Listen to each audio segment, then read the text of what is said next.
Hello, everybody, and welcome to episode 29 of On the Road with AutoTrader, where we make car stuff simple for Canadians. My name is Jodi, and I'm the editor-in-chief of AutoTrader. And I am Dan Alika. I am AutoTrader's road test editor. And before we kick off this episode, I do just want to take a quick second to dedicate it to the memory of my uncle, Bill Mallett. He was a great man. He passed away recently. He was a firefighter for 40 years. He was born in Guernsey in the Channel Islands during the Nazi occupation, moved to Hamilton when he was a kid, served in the Canadian Navy, was a firefighter in Hamilton for 40 years. He's literally one of the greatest men I've ever met in my life. Meant a lot to me, was more of a grandfather to me than an uncle. And, and with us talking about kind of rules of the road today really made me think of his career as a firefighter and, how important it is to make sure that we're doing our part as members of the public to keep them safe while they're keeping all of us safe. So I just wanted to give him that little shout out. What a great man. Yeah, he really was. Leaving a great legacy. Yeah, he was a really good dude. And yeah, so he's going to be missed. But anyways, we can get to the heart of the episode, which is unforgotten. You've messed it up. Unwritten and forgotten rules of there the you road. Go. Yeah.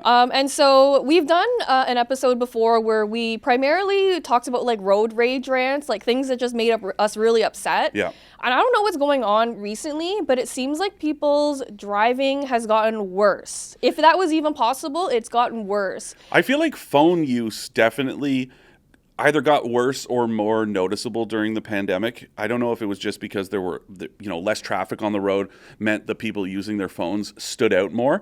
But I felt like it was more that people were using their phones more. A lot of the whole, holding it up with on speakerphone as their version of hands-free, literally with their phones in their hands. Yeah, that makes no sense at all. But instead of just being really grumpy about it, we decided to turn it into something a bit more useful where we would talk about all of these rules that either, these are rules that you won't necessarily read in a handbook. They're not like things that are legally binding or anything like that. But we should start with the legally binding one. Sure. And, touched on it. Stopping for emergency vehicles, I do notice that more kind of in city centers, in Toronto especially, you see it. But guys, just remember, you do have to stop. Do your best to pull over. If you cannot actually get over to the curbside lane, just stop where you are. It's much easier for an emergency vehicle to work around a stationary vehicle than you keep driving to try to get out of its way. So if you can't actually move out of the way, just stay where you are, let that ambulance or fire truck or police car use the left turn lane to get through the intersection. And also keep in mind that unless you are on a divided highway, it does not matter what direction you're traveling versus that emergency vehicle, you absolutely have to stop. And last year I had that lady who lost it on me because we were at an intersection. It was not a divided highway. I was first in line. There was an ambulance heading north. We were heading south. So I stopped. I waited for the ambulance to clear the intersection just in case it wanted to turn left. Because you never know. You never know. You can't, if they don't use their signal, big deal. They've got bigger things to worry about.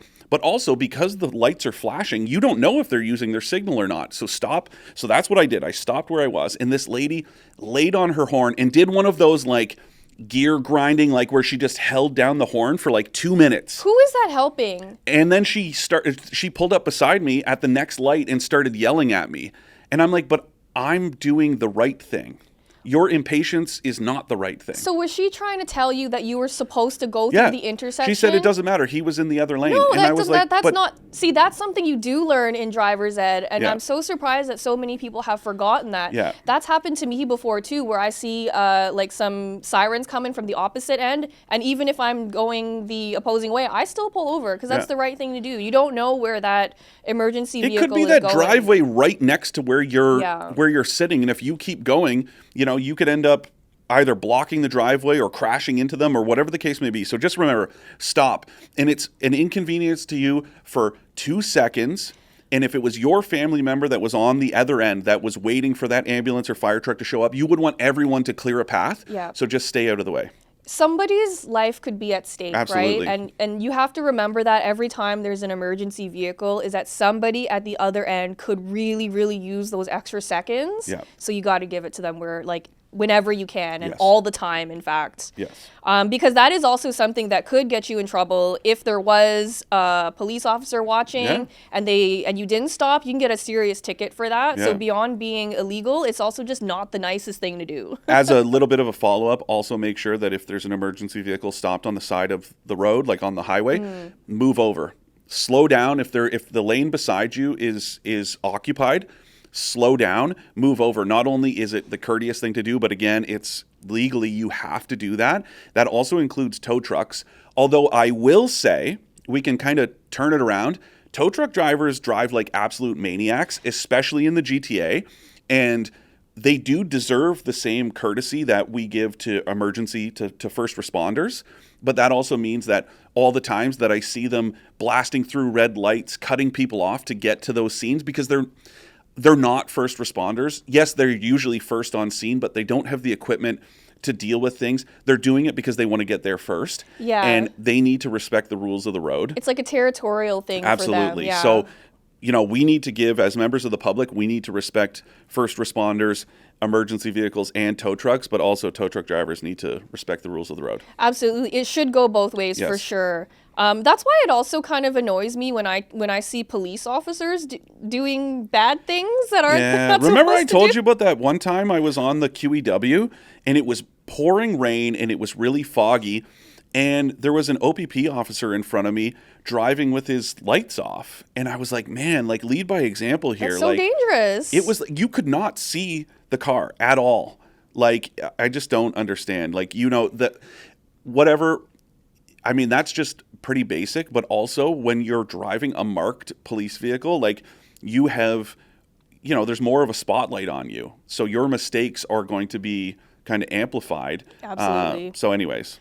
The other one that I see a lot is that people seem to have forgotten who has the right of way. Oh, remember last summer? Oh my God. So just to tee this up a little bit, typically, the person turning right has the right of way. The person on a main road typically has the right of way.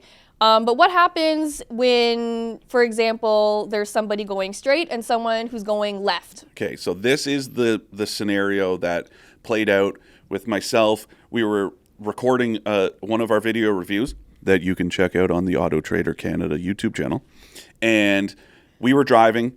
Will Johnson, video producer extraordinaire, was in the back seat monitoring the audio. We got to an intersection. North-south traffic was free-flowing. There was no light or traffic sign. East-west traffic had stop signs. We were traveling east. There was a motorcycle on the other side of the intersection with his signal on, turning left to go south. Mm-hmm. So he was heading west, wanted to go south. Traffic cleared. He had arrived at the intersection first. Traffic cleared, and I started to slowly accelerate, but I had a feeling this guy doesn't look like he knows what he's doing. And sure enough, he tried to go and then started screaming at me, telling me that he was there first. That does not give you the right of way. And this is one of those it's misunderstood, very common that people don't understand this scenario, but treat it like a traffic light. If you got to a light, unless there's an advanced green, the traffic coming through the intersection has the right of way. So even if you get to a stop sign and the person gets there after you, but they are going straight, they have the right of way if you were making a left. That is just a basic rule that applies, I'm pretty sure, throughout Canada, absolutely here in Ontario. It's the way it works. And I think a lot of people have forgotten or maybe just don't even know that one. Yeah, I think that's one of the ones that it's such a specific case that that's not necessarily something you would read in a driver's ed handbook or something. Yeah. So I always like to remind people because it's so important, because if you're not following these rules, we open up the possibilities of more collisions. Yeah. And because he's a motorcyclist, he should be even more hyper aware of these rules because he's so much more vulnerable. And that's why I proceeded like very slowly, because I had that feeling that he was going to try to make this left, and it was just like the wrong approach. We didn't come close to contact or anything like that. He was all fired up, and rightfully so, because he is a vulnerable road user and felt, that he was at risk. But also, so I said to him, because it was a nice day, So we had the windows down. He was obviously on a motorcycle. So when he started yelling at me, I just said, like, Google it, man. Like, I would have loved to be there when While he went, read it? oh, man. Like, that dashingly handsome fellow in that car was right. I did have to stop and let him go. Could you imagine if that's how most traffic interactions went? That'd be amazing. If people were like, wow, man, you're right. I'm sorry. I had a guy once in a Tacoma. We were driving north on a 2-lane road, and he like cut me off. No signal, just like right in front of me. So I don't, lay on my horn, whatever, but I gave him like a quick little, beep of the horn, and then he moved back into the right lane and slowed down. So I was like, oh, here we go. This guy's gonna, get into it with me. And he unrolled his window and was like, dude, I am so sorry. I didn't even see you there. He's like, I haven't had my morning coffee yet, and I'm so Wow. And I was like, you were ready to like... No, I was like, oh man, like because to me that's like, you give somebody a little flick of the high beams or a honk of the horn as like a, hey man, like, that was a close call. I mean, people get so offended. Conversely, I had a similar thing happen to me where this guy was drifting into my lane, and we were on the highway, so like we were going pretty fast. So he kept drifting in and out of my lane. I let it slide a couple times, but the last time he got a little bit too close for comfort. So I gave him a little like beep, beep. I didn't lay on my horn. Yeah. I wasn't rude about it. I was like, well, maybe he's like feeling sleepy or something. So I gave him a beep, beep. And then he flips me the bird. Because I was trying to help him because he was coming into my lane. Yeah. And if we got into a collision, it would have been his fault. Yeah. So why was he the one giving me the finger? I feel like this is obviously like completely unsupported. It's just my, speculation. But I feel like there's a territorial thing when people like are in their vehicles, just like at home, right? You feel very protective of your house. People, oh, who's that driving outside at night, who's walking across my lawn, like that same sort of territorial, approach applies to people in their cars for some reason. I don't think it's a conscious effort. I think that's why people get so defensive and offended by kind of normal interactions. But it's okay if you make a mistake. Honestly, people make mistakes driving all the time. I do it. Everyone makes mistakes. It's okay to own up to your mistakes. People don't like to do that. That's crazy to me. Yeah. That's really nuts. Anyway, while we were on the subject of motorcyclists, I wanted to talk about lane splitting for a little bit, because in Ontario, and I think in all of Canada, right now, it is illegal to lane split. And that means when a motorcyclist is driving in between cars, right? Yeah. In places like California, you're allowed to do that. But you're also only in California. I believe the rule is that you're only allowed to do it as traffic slows down. Right. So if there's some gridlock and everybody's slowing down, you can do it. But you're not supposed to do it at like cruising speed. Right. But people in California do it at cruising speed too. So I've seen a lot of motorcyclists in and around Ontario and the GTA, full highway speed, like ripping in between lanes. And I just can't understand why you would put yourself in so much danger. Because in Ontario, drivers and motorists aren't used to seeing that. And you know as well as anyone else that people make erratic lane changes without signaling all the time. And believe it or not, it's not just BMW drivers. Although they're the ones who are usually doing it. Probably the worst, Milan, I hope Milan, so a guy that we work with, he's a director of B2B marketing. He drives a BMW very proudly, and we pester him about signal use as often as possible. But he knows. He's like extra vigilant to be on top. So that's he one of those fit into the stereotypes that you're stereotype. like, oh yeah, it's pretty true. Yeah. Hate to break it to you, BMW drivers. Although now I find it's a lot of Tesla people too. I know I'm going to get a lot of hate for that, but a lot of Tesla drivers I've seen around have not been using their signals, so maybe Tesla is the new BMW. But speaking of Tesla drivers, this one's going to get me into trouble too. So in our office building how there's like 4 EV charging spots, right? Yes. I was driving a plug-in hybrid and I wanted to charge it so that it would be at 100% when I went to shoot my video the next day. What vehicle were you driving? I was driving a BMW XM. Did you use your signals? Of course I did, because I'm a responsible motorist. Just checking. I parked nicely. Tip the car, the valet guy, all the nice stuff. Wow. But my problem with the Tesla drivers is that every time I want to use these chargers, there are Teslas parked there who are not charging. Yeah. And so this is one of those rules that, you don't read this in a handbook, but you're only supposed to use the charging spots if you are plugged in and charging. You can't just use those spots if you're an EV just because you're entitled to it, because you're not. Yes. That also, there was one time recently at Sherway Gardens, which for those of you not from the GTA, it's a mall in Etobicoke in the west end of Toronto. There's a bank of Tesla superchargers there, and then there's one DC fast charger that's kind of universal, and two level 2 chargers. Anyways, I went to plug in there a while ago, and this Tesla driver pulled in to the spot, and I was like, but look, man, there was two myself and another EV that were trying to get to these spots, and this Tesla guy took one of the spots, and I'm like, you have a whole bank of chargers?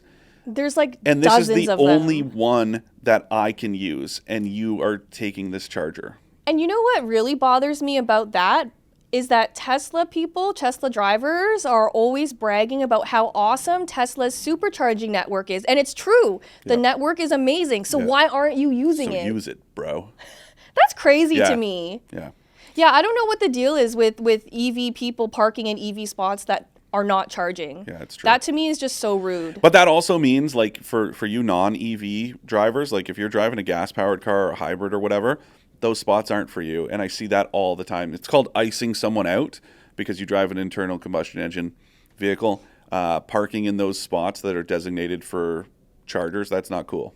Yeah, because someone might be really needing that charge. Yeah. Like they might be down to their last 5% and they won't be able to get home if they can't charge. Yeah. So you really have to, be courteous and leave those chargers for the people who really need them. Yeah. But let's which is get why back those to Tesla drivers in our office building make me so upset. I mean, yeah. But let's get back to like actual legal, like for example, using on-ramp lanes to get ahead of slower traffic. Totally illegal. So bad. Like, for not only is it just rude, I was driving down the QEW this past weekend, and it's one of those domino effects, right? As soon as one person does it, everyone else does it. Everybody else does it. And this lady, same sort of thing that you're saying, this lady did it and then cut in front of me, so I flashed my high beams, and then she gave me the finger. And I'm like, hold on, I watched her do it at the previous, like the on-ramp before she did it, and then the one that we just so she's got a serial so skipper. she was just doing it, and so I just like flicked my high beams I still let her in, but I like flicked my high beams to be like, hey, like I saw what you did, and she gave me the finger, and I'm like, that's so rude. Wow. Because that person, it's illegal to do that. Yeah. Let's say that right now. It's illegal to do that, but it's also rude.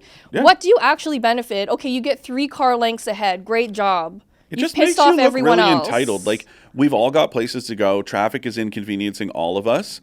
Why do you deserve, that special pass? Yeah, to but use? I saw like an instant karma thing happen the other day where it was another Tesla driver just saying, trying to do that, but You they mean didn't a former see... BMW owner? But they were trying to cut ahead. They didn't see that there was a police officer approaching, so that police officer put the lights on, stopped the Tesla, didn't give them a ticket, but did warn them that what they were doing was illegal. Good. And More of that hopefully needs to happen. they learned their lesson and won't do it again. Also, another one that's, along the same lines, HOV lanes and people either using them to pass or crossing the markings that literally say do not cross. Yeah. And it's just, once again, it's like the impatience and the ignorance that you have to be like, oh, I'm just going to do this. Like, you would not do that if it was a solid yellow line. Like, that's how you need to be treating it. Well, I've seen some people do it. The other day there was this like crazy clapped out Honda Civic just going bananas, like he was in a race car or something, just darting in and out. He was in the left lane. He was using the shoulder to pass people in the left lane who were already going like 130, 140. That's crazy.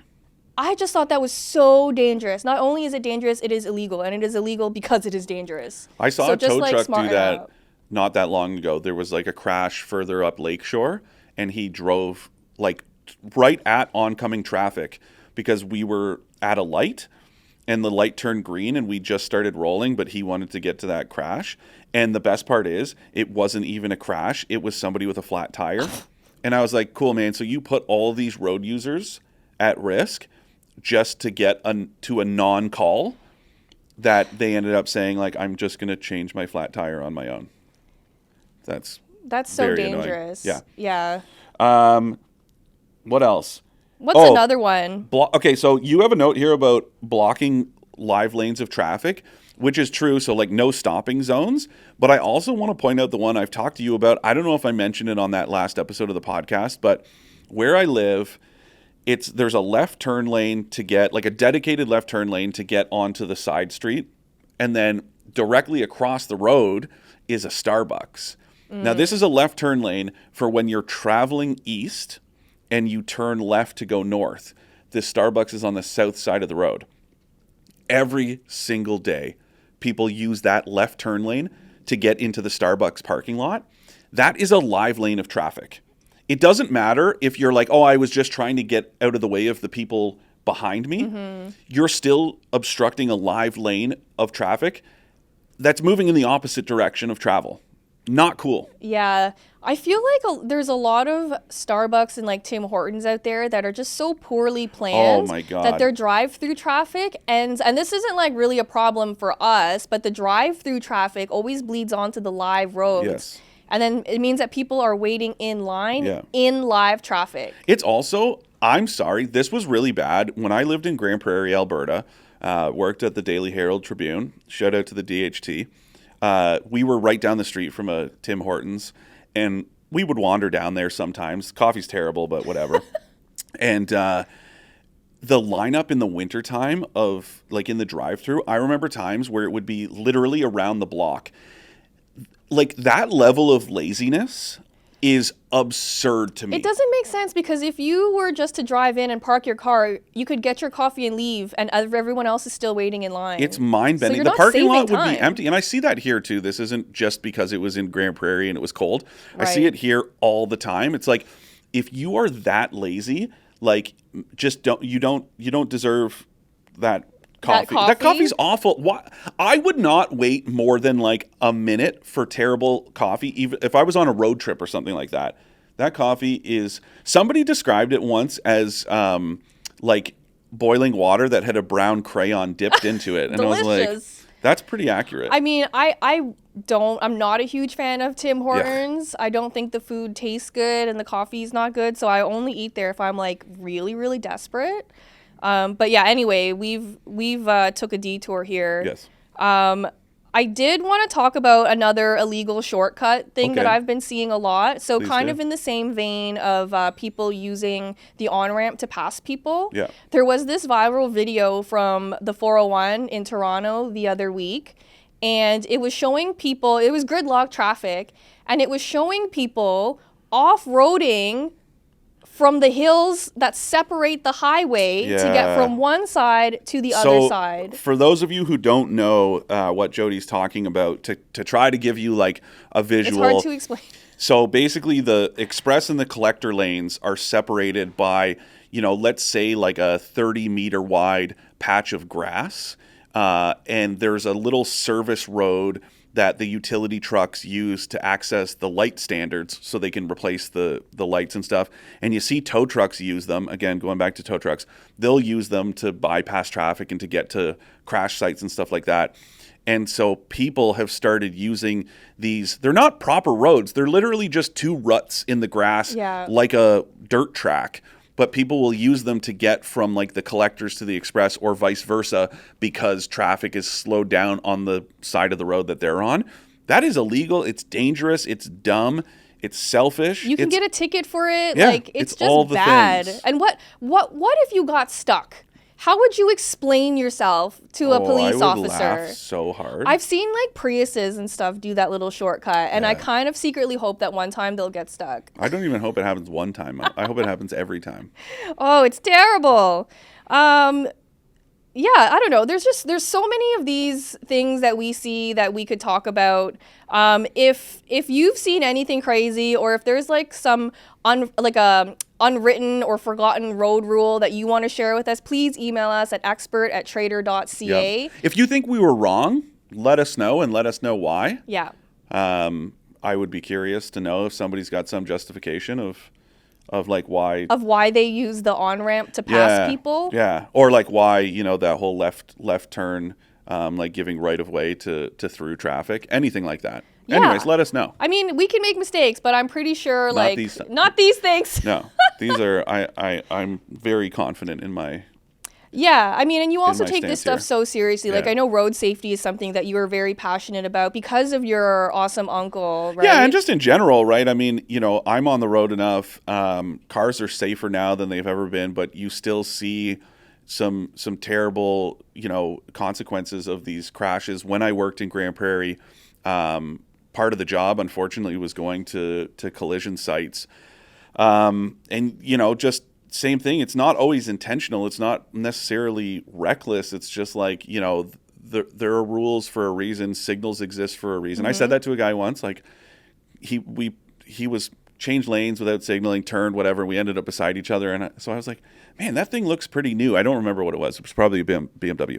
I said, that thing looks pretty new. And he goes, oh yeah, it's I just got it. And I was like, it's crazy. I didn't know signals were still optional on new cars. And he was so offended, but it's like, dude, use your signals. Like, that's something that is so basic to me. We can't predict, like I don't know what your plan is. And I've said this in that kind of rant episode we did a while ago, but it bears repeating. Last thing I'll say about it is just like, creating a good habit, do it in parking lots. Because if you do it when no one's around, then that means when everyone's around, you're just going to naturally do it. Use your signals. I kind of think that that's not the reason people aren't using them. I feel like people just aren't using them because they're lazy. Oh, 100%. But I'm saying like you should do it because I'm not a mind reader. Yeah. And I don't know what your plan is. If it's to make a left, if it's to change lanes, whatever the case may be, just use your signal. It takes no time. All vehicles have them. And if you use them, everyone else is going to appreciate it. Yeah, so here's how I want to end this segment is when you're driving, please be courteous to other people. Yes. Think about safety, your own safety and other people's safety. If you make a mistake, just own up to your mistake. It's okay. We all make mistakes. And then maybe pick up the driver's ed manual and refresh yourself on what the rules are. Because besides saving yourself from a potentially expensive ticket, you're just going to be safer if you know these rules because they exist for a reason. Whether or not you agree with them doesn't matter. They exist for a reason. Yes. And before we do our Ask an Expert segment, here is a message from our overlords. Save time and money by using AutoTrader, Canada's most trusted place to buy and sell new and used cars. AutoTrader has the most cars, and one of the best features is price badging, so you can feel more confident that you're getting a good deal.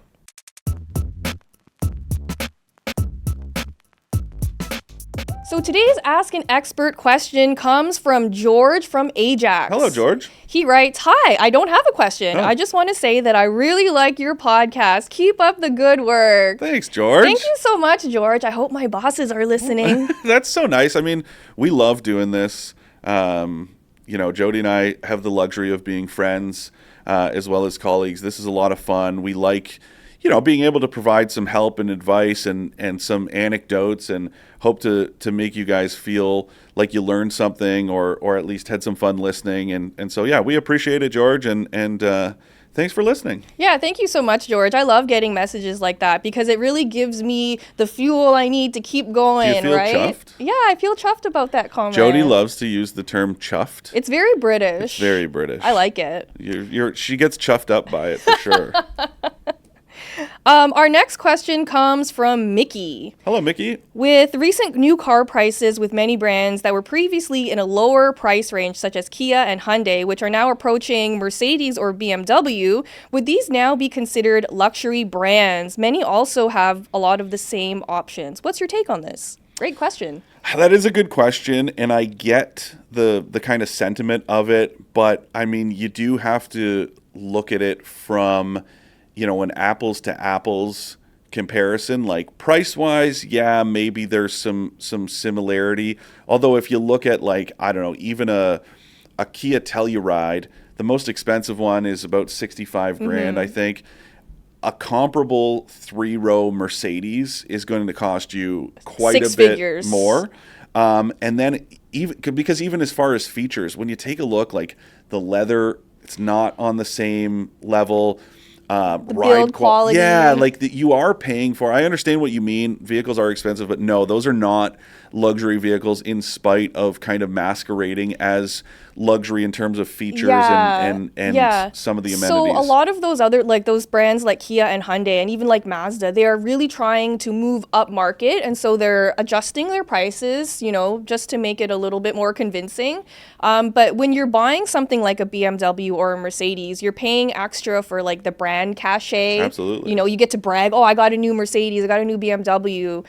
So that's something you're paying for. Also, like the quality of the materials you'll get in something like a real luxury brand is much higher. It's crazy. I mean, if you take a look, Jodi, not too long ago, you can go on the AutoTrader YouTube channel or autotrader.ca/editorial. You reviewed that BMW X7 as well as the Telluride. So those are two, like in terms of size, they do the same job, let's say. Right. If you take a look, not even from a price perspective, but just take a look at the materials inside, right down to the door panels. Yeah, both the lower panels are made of plastic in both, but like the stuff in that BMW is just that much nicer than the stuff in the Kia. And even if you look at the seats, for example, right? They both had, well, the Kias had like brown leather, which looked really great, but those seats were rock hard. Yeah. And the ones in the BMW were like so comfortable and beautiful. Supple and like they're contoured and the adjustability is endless. Whereas, with the Kia, you are going to notice that you're paying for something that is less premium. Yeah, and so like this is an interesting one because I also recently drove a BMW X1. Yeah. And I noticed that it was around the same price ballpark as a Honda CR-V hybrid. And I know they don't compete with each other. And you don't get the same stuff. But a lot of people were like, "Oh, why would you buy a Honda CR-V hybrid when you could get a BMW X1?" And the reality is, in the BMW X1, it's very rare that you would walk out of the dealership paying the base price. Yeah. Because you want all those upgrades, right? Yeah. And so nothing comes cheap with those brands either. That's the other thing that you're, you're going to look at it and the sticker price, or the base MSRP, you're like, oh, that's not so far off. The other thing to consider is stuff like premium fuel. That X1 is going to run on premium, whereas the CR-V doesn't. Insurance, maintenance, stuff like that. Maintenance is a crazy one. And like that's why a lot of these premium brands have like these built-in maintenance plans. But once those expire, you are going to notice a significant increase in the price of even just oil changes. Yeah. I mean, just as an example, and this is like a really stupid example, but my dad really he loves looking at weird cars to buy. So recently there was a Bentley that came up for sale, a used Bentley with a W12, and it was only 50 grand, which my dad was like, wow, what a great deal for a Bentley. But I'm like, Dad, you will not be able to afford an oil change on that. That is just, those cars, I mean, you have to have just like a bottomless pit of money for the ongoing maintenance. But anyways, I hope that helps address at least some of your question. I get it.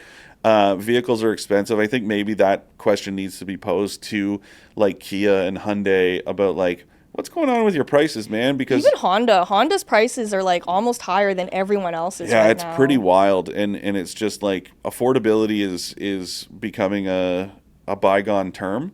But no, the short answer is BMW and Mercedes, you're still going to notice a significant improvement in quality and cachet and all of that good stuff. Absolutely. Thank you, George and Mickey, for your questions today. If any of you have questions for Dan and I, you can email expert@trader.ca. So thank you for joining us on this episode. Drive safe, and we'll see you next time.